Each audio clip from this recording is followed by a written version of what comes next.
It's just after midnight on Monday, January 14th, 2002. A CSX train is leaving the railroad yard in Russell, Kentucky. The train and its crew are hauling a line of coal to Shelbyana, Kentucky, 113 miles away. The night is a typical winter night for the crew. Cold air howls through the cracks of the windows, and there are all sorts of animals near the tracks hoping to find something to eat. As the train passes milepost 41, the crew sees that there are bright lights around the bend ahead of them. Normally this means that there is another train coming on the other track. One crew member turns the lights off their locomotive so they wouldn't blind the oncoming crew. As they go around the bend, the electrical instruments of their locomotive begin to malfunction.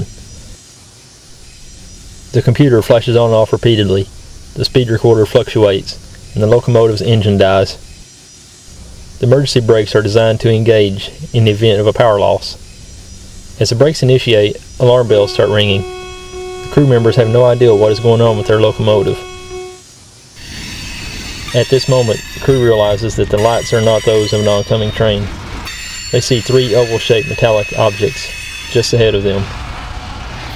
The objects seem to be shining some sort of spotlight toward the river below them. The train keeps rolling toward the objects at roughly 30 miles per hour and collides with one of the objects. The three objects disappear without a trace. It takes the train a while to come to a full stop after the impact. The crew get out of the locomotive and inspect the damage.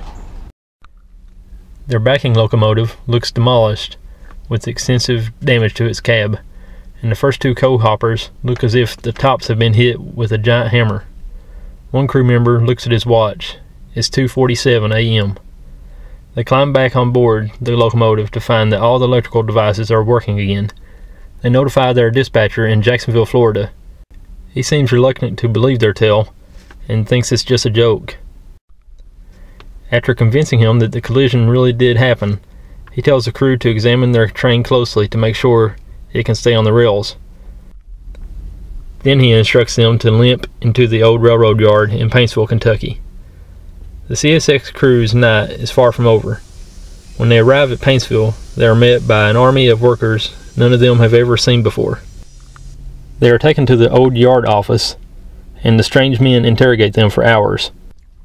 Their cell phones are confiscated, and their requests to talk to the road foreman or trainmaster are denied. When they are finally led back outside, they see that the train has been separated from the two locomotives and the first two hoppers. They are now parked under a large tent-like structure. The crew are led off the property and told not to mention any of the night's events to anyone.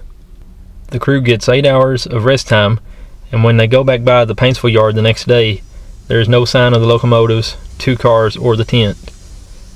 The one crew member's watch still reads 2:47 a.m. till this day.